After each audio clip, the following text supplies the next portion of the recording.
നമ്മുടെ രംഗച്ചേട്ടൻ കാണിക്കുമെന്ന് പറഞ്ഞാൽ കാണിക്കും. നിർത്തി അണ്ണാ. ജാങ്കോ, നീ അറിഞ്ഞ ഞാൻ പെട്ടു. എടാ പിന്നെ ഇങ്ങനെയൊന്നും അല്ലടാ. എടേ നമുക്കിന്ന് പോണ്ടേ? എന്റെ ഒരു കൈ എവിടെയാണ്? രണ്ടൂന്ന് കൈയായിട്ട് വന്നേണ്.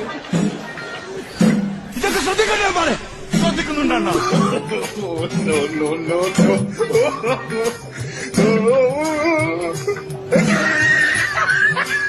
ഞാൻ അപ്പോഴേ പറഞ്ഞിപ്പ കേറല്ലേ കേറല്ലേ.